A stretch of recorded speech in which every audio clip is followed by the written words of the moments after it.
All of you on science career classes. आपका सबका स्वागत है साइंस करियर क्लासेस पर फ्रेंड्स। और हम आज एक नई भर्ती के बारे में जानकारी लेकर आए और बहुत ब्रेकिंग न्यूज़ है। उत्तर प्रदेश में एसआई की भर्ती आ गई हैं और एसआई जो है उत्तर प्रदेश पुलिस में भर्ती किए जाएंगे।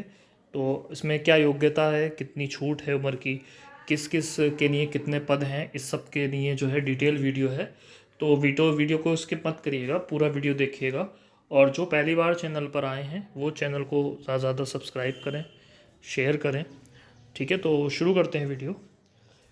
वो आप स्क्रीन पर देख रहे होंगे, लिखा है उत्तर प्रदेश सरकार, उत्तर प्रदेश पुलिस भर्ती एवं प्रोन्नति बोर्ड, 19 सी तुलसी गंगा कॉम्प्लेक्स, विधानसभा मार्ग, लखनऊ, उत्तर प्रदेश। तो ये तो वही है, इसका पता वगैरह है। और ये 4 प्रकार से भर्ती है। उपनिरीक्षक यानी एसआई पुरुष महिला, प्लाटून कमांडर पीएससी पुरुष और उपनिरीक्षक सशस्त्र पुलिस पुरुष, प्लाटून कमांडर उपनिरीक्षक विशेष सुरक्षा बल पुरुष, महिला बटालियन हेतु महिला उपनिरीक्षक नागरिक पुलिस पीसी। इसके लिए 9,300 से 34,800 और ग्रेड पे जो है 4200 का वेतनमान रहेगा।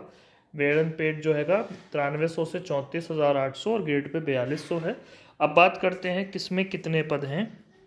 तो अगर उपनिरीक्षक नागरिक पुलिस यानी एसआई की बात करें तो इसमें अनारक्षित जो पद हैं वो 1705 हैं। 1705 पद जो है अनारक्षित के हैं यहाँ पर 1705। 422 पद ईडब्ल्यूएस के हैं। और इसके बाद जो है आपका 1143 पद जो हैं अन्य पिछड़ा वर्ग को मिले हैं। ठीक है, 1143। ठीक है, और 890 अनुसूचित जाति के हैं। ठीक है, और अनुसूचित जनजाति के 82 हैं। कुल पद इसमें 4,242 हैं। कितने पद हैं? 4,242 पद हैं।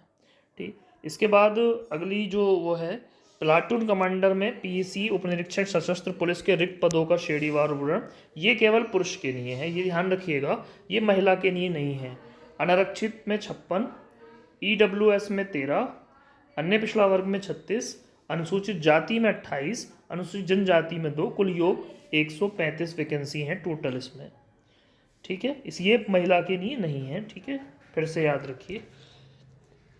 उसके बाद प्लाटून कमांडर, ये भी केवल पुरुषों के लिए है। इसमें अनारक्षित जो हैं वो 25 हैं, ईडब्ल्यूएस 6 है, अन्य पिछड़ा वर्ग 16 और अनुसूचित जाति 12 और अनुसूचित जनजाति 1। कुल पदों की संख्या 60 है इसमें। ठीक है, तो ये तो पदों की बात कर ली हमने। अभी इसमें महिला वाले भी देख लेते हैं, महिला बटालियन की।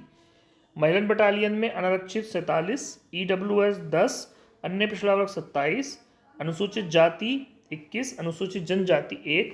कुल पदों का योग यहाँ पर जो है 106 रहेगा। कुल पदों का योग है 106।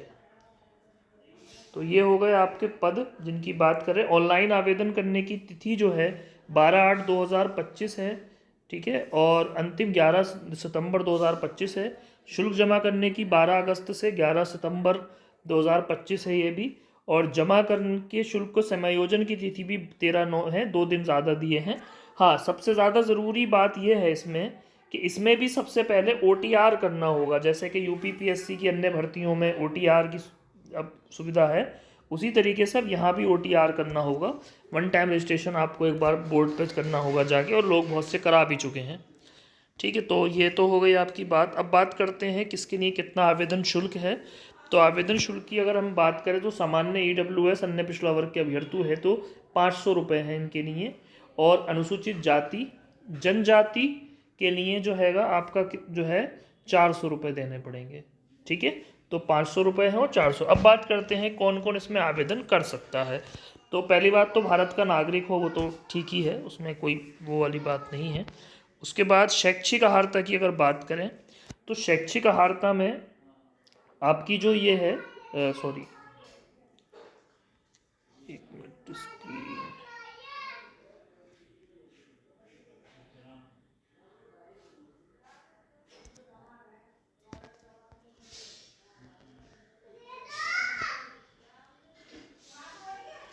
ये जो आपका अधिमान जो अहारता है उसकी थोड़ी सी बात कर लेते हैं हम।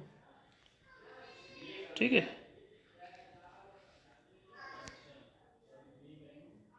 भारत में विधि द्वारा स्थापित किसी विश्वविद्यालय से स्नातक उपाधि तथा उसके समकक्ष कोई अहारता, यानी आपका क्या होना चाहिए, बीए की आपके पास में या बीएससी या बीकॉम की डिग्री होनी चाहिए। और परसेंटेज का भी इसमें कोई इशू नहीं है, 45 50 जितनी भी परसेंटेज आपकी है आप इसमें जो है अपना फॉर्म डाल सकते हैं। उसके बाद नीचे आ जाइए, आवेदन करते समय अभ्यर्थी को अपेक्षित शैक्षिक अर्हता, ये तो सब वही बातें हैं। इसमें अधिमानी कुछ अर्हताएं हैं, यानी इनके होने पर आपको ज़्यादा बेनिफिट मिलेगा। अगर आपका ओ लेवल का कोई कंप्यूटर का डिप्लोमा है जो डोएक सोसाइटी से हो, बाकी कैडेट कोर का बी सर्टिफिकेट हो, तो ये तो जो हैगा हो सकती है। अब बात करते हैं मोस्ट इंपॉर्टेंट आयु की। आयु कितनी है इसके लिए जो है, उप निरीक्षक पुलिस पुरुष महिला हेतु, महिला बटालियन हेतु एवं उप निरीक्षक नागरिक पुलिस के पदों हेतु अभ्यर्थी की उम्र न्यूनतम 21 वर्ष होनी चाहिए और अधिकतम उम्र 28 वर्ष होनी चाहिए। यानी 2/7/1997 से पूर्व ना जन्मा हो और 1/7/2004 के बाद ना जन्मा हो। ठीक है, ये क्लियर हो गई बात। फिर उसके बाद प्लाटून कमांडर पीएसी पुरुष उप निरीक्षक सशस्त्र बल, ठीक है, की बात कर लेते हैं। इसके लिए भी 21 वर्ष की आयु है न्यूनतम और 28 वर्ष की आयु, 1/7/1997 से पहले ना जन्मा हो और 1/7/2004 से जो हैगा बाद में नहीं जन्मा होना चाहिए। ठीक है, अनुसूचित जातियों जनजातियों वगैरह को जो हैगा, ठीक है। अभी इसमें जो बहुत मोस्ट इम्पॉर्टेंट बात है, देखिए ये लाइन पढ़िए, क्योंकि इस भर्ती में आयु में छूट दिए जाने हेतु उत्तर प्रदेश शासन के शासनादेश संख्या 97/2187/1008/24/2023 दिनांक 26/5/2025 के क्रम में मात्र इस भर्ती हेतु निर्धारित आयु सीमा में सभी वर्गों का अभ्यर्थियों के लिए 3 वर्ष की छूट दी गई है। यानी आप 31 साल तक की अगर यदि जनरल में हैं, जनरल श्रेणी से हैं और 31 साल आपकी एज हो रही है, तब भी आप इसमें जो है आवेदन कर पाएंगे। ये अच्छी चीज़ है। ठीक है, तो अभी हम इसमें बात कर लेते हैं कौन कब तक कर पाएगा। देखिए सामान्य श्रेणी के जो अभ्यर्थी हैं उनको 3 वर्ष की छूट दी गई है। 2/7/1994 से पहले ना जन्मे हों, 1/7/2004 का जो हैगा के बाद में ना जन्मे हों। ठीक है, और प्लाटून कमांडर पीएसी पुरुष उप निरीक्षक सशस्त्र पुलिस पुरुष तथा प्लाटून कमांडर उप निरीक्षक विशेषज्ञ के लिए 1/7/1994 से पहले ना जन्मा हो, 1/7/2004 से बाद में ना जन्मे हो।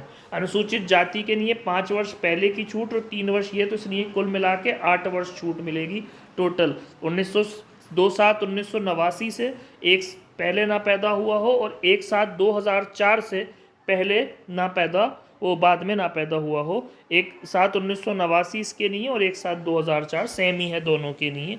उसके बाद आगे बात कर लेते हैं, अनुसूचित जनजाति के लिए भी 8 वर्ष का होगा, 5 वर्ष थी। 2/7/1989 से पहले ना पैदा हुआ हो और 2/7/2004 से जो हैगा बाद में ना जन्मा हो, तो ये तो सेम ही है सबके लिए। ठीक है, उसके बाद कुछ और जो है इसमें ईडब्ल्यूएस और पीडब्ल्यू जो हैगा ओबीसी की बात कर लेते हैं। ओबीसी को भी इसमें 8 वर्ष की छूट है इस हिसाब से, 2/7/1989 से 1/7/2004 से का हैगा इसमें भी। और उत्तर प्रदेश के जो राज्य कर्मचारी हैं उन्हें भी 8 वर्ष की छूट मिलेगी। ठीक है, सैन्य वगैरह को अलग अलग छूट है। उसके अलावा इसमें चरित्र की ही बात है, चरित्र का सेमन रोजर सभी प्रकार से उपयोग हो, तो सभी नौकरियों में होता है सरकार की। वैवाहिक परिस्थिति, ऐसा व्यक्ति नहीं होगा जिसकी एक से अधिक पत्नियां जीवित हों। ठीक है, तो ये तो अलग चीज़ें हो गई इसमें। उसके बाद बात कर लेते हैं भर्ती की प्रक्रिया, यानी भर्ती किस तरीके से होगी। तो इसमें सबसे पहले तो लिखित परीक्षा होगी। देखिए लिखा उत्तर प्रदेश उप निरीक्षक और निरीक्षक नागरिक प्रणाली पुलिस सेवा नियमावली 2015 यथा संशोधित 8म संशोधन तक उत्तर प्रदेश प्रादेशिक आर्म कांस्टेबलरी अधीनस्थ अधिकारी सेवा नियमावली 2015 से यथा संशोधित प्रथम संशोधन तक तथा उत्तर प्रदेश विशेष सुरक्षा बल नियमावली 2021 के अनुसार ऐसे अभ्यर्थी जिनके आवेदन सही पाए जाएंगे उनसे 400 अंकों की लिखित परीक्षा में सम्मिलित होने की अपेक्षा की जाएगी। इस लिखित परीक्षा में निम्नलिखित विषयों का एक वास्तुनिष्ठ प्रकार का प्रश्न पत्र होगा, जिसमें सामान्य हिंदी होगी। ठीक है, जिसमें मूल विधि संविधान सामान्य ज्ञान होगा, संख्यात्मक एवं मानसिक योग्यता परीक्षा होगी, मानसिक अभिरुचि परीक्षा बुद्धि लब्धि, यानी 40-40-40 के 4 कैटेगरी में प्रश्न डिवाइड होंगे। हर प्रश्न जो है कैटेगरी के 100 अंक के होंगे। इस तरीके से 400 अंक की परीक्षा होगी टोटल। ठीक है, सामान्य हिंदी के 40 प्रश्न होंगे।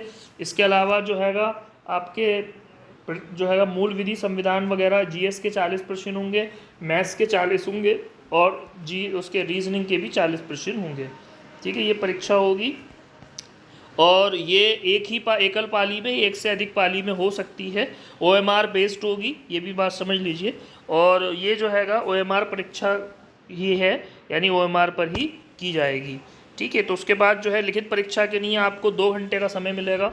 160 प्रश्न होंगे, अभी हमने बात कर ली इसकी कि 100 जो हैगा 2 घंटे के लिए होंगे, 160 प्रश्न होंगे। लिखित परीक्षा में 4 सेक्शन होंगे, ये भी हमने बात कर ली। ठीक है, उसके बाद जो है आपका लिखित परीक्षा की जो सूचना है और तिथियां हैं वो बाद में आपको बताई जाएंगी, अभी इन्होंने जो है नहीं बताई हैं इसमें। ठीक है, प्रश्न पत्र सामान्य हिंदी को छोड़कर सभी भाषा, हिंदी अंग्रेजी में होगा, आप दोनों में से कोई कर सकते हैं। लिखित कुंजी के बारे में बताया है इन्होंने। हाँ, अभी इसके लिए नॉर्मलाइजेशन का भी इन्होंने सूत्र दिया है। भाग के सही उत्तर गुणा भाग के लिए निर्धारित अंक बटा भाग में सही प्रश्नों की संख्या, इस सूत्र का इस्तेमाल करेंगे रिजल्ट को ये नॉर्मलाइज करने के लिए। तो ये भी आपको हमने क्लियर करा दिया। उसके बाद जो नेक्स्ट चीज़ है इसमें प्रोबेशन पीरियड वगैरह की। हाँ, अब बात करते हैं फिजिकल की, यानी शरीर में कितनी वो होनी चाहिए ऊंचाई और कितनी जो है। तो ऊंचाई की अगर हम बात करें तो सामान्य और अन्य पिछड़ा वर्ग और अनुसूचित जातियों के पुरुषों के लिए एक ही हाइट होनी चाहिए, 168 सेंटीमीटर की हाइट होनी चाहिए। अनुसूचित जनजाति के लिए 160 होनी चाहिए। सीने की अगर हम बात करें तो सामान्य अन्य पिछड़ा वर्गों और अनुसूचित जनजातियों के अभ्यर्थियों के लिए न्यूनतम सीने का माप 79 सेंटीमीटर है, तथा बिना फुलाने पर कम से कम 84 सेंटीमीटर, फुलाने पर यानी बिना फुलाने पर 79 होना चाहिए और फुलाने पर जो है 84 हो जाना चाहिए। तथा अनुसूचित जनजातियों के लिए 77 मीटर और ये 82 मीटर होनी चाहिए। 5 सेंटीमीटर सीने का फुलाव जो है अनिवार्य है, यानी आपका 77 है तो 82 होना चाहिए, 79 है तो 84 होना चाहिए। ठीक है, तो ये जो है फिजिकल मेजरमेंट है। महिला अभ्यर्थियों के लिए शरीर के मानक की बात करें तो सामान्य पिछड़ा वर्ग अनुसूचित जातियों की महिला अभ्यर्थियों की न्यूनतम ऊंचाई 152 मीटर होनी चाहिए और अनुसूचित जनजातियों की महिला अभ्यर्थियों के लिए न्यूनतम ऊंचाई 147 सेंटीमीटर होनी चाहिए। वजन की अगर बात करें तो 40 किलोग्राम उनका न्यूनतम वजन होना चाहिए इस कम से कम। ठीक है, उसके बाद जो हैगा उसकी बाद में बोर्ड जांच वाच करेगा, शारीरिक दक्षता परीक्षा होगी, ये मोस्ट इंपॉर्टेंट है। जब अभिलेखों की संवीक्षा और शारीरिक मानक परीक्षा में सफल पाए गए अभ्यर्थियों की शारीरिक दक्षता परीक्षा में शामिल होने की अपेक्षा की जाएगी, जो आहारकारी प्रति की होगी। इस शारीरिक दक्षता परीक्षा में हार होने के लिए पुरुषार्थियों हेतु 4.8 किलोमीटर की दौड़ 28 मिनट में और महिला अभ्यर्थियों के लिए 2.4 किलोमीटर की दौड़ 16 मिनट में पूरी करनी होगी। ठीक है, तो ये भी चीज़ हमने यहाँ पे क्लियर कर ली शारीरिक दक्षता के लिए। और बाकी जो सारी चीज़ें हैं हम इसमें अंतिम जो चयन होगा शारीरिक दक्षता में परीक्षा में सफल पाए गए अभ्यर्थियों में से बोर्ड लिखित परीक्षा में प्राप्त अंकों के आधार पर आरक्षण नीति के दृष्टिगत बोर्ड रिक्तियों के सापेक्ष प्रत्येक श्रेणी के अभ्यर्थियों की शेषता के क्रम के अनुसार चयन सूची तैयार करेगा, उसे संस्तुति सहित चिकित्सा परीक्षा चरित्र सत्यापन के अधीन विभाग अध्यक्ष को प्रेषित करेगा और इसे बोर्ड की वेबसाइट पर भी निर्धारित प्रक्रिया के अनुसार प्रदर्शित किया जाएगा। बोर्ड द्वारा कोई भी प्रतीक्षा सूची तैयार नहीं की जाएगी। तो ये भी हमने यहाँ पे क्लियर कर ली है। ठीक है, आरक्षण और आयु की हमने भी बात कर ही ली। ठीक है, किस तरीके से होगा, तो जो लोग इसके लिए जो हैगा एलिजिबल हैं, जिनकी एज हो रही है, और बाकी इन्होंने इसमें ये बताया है किसके लिए कहाँ से आपको बनवाना है आवेदन, यानी जो आपका एज सर्टिफिकेट होते हैं आपके आय वगैरह का। तो आज की वीडियो में इतनी ही, और अन्य भर्तियाँ और अन्य तैयारियों के लिए चैनल से जुड़े रहे। जो पहली बार आए हैं सब्सक्राइब करें, शेयर करें। Thank you very much to watch the full video.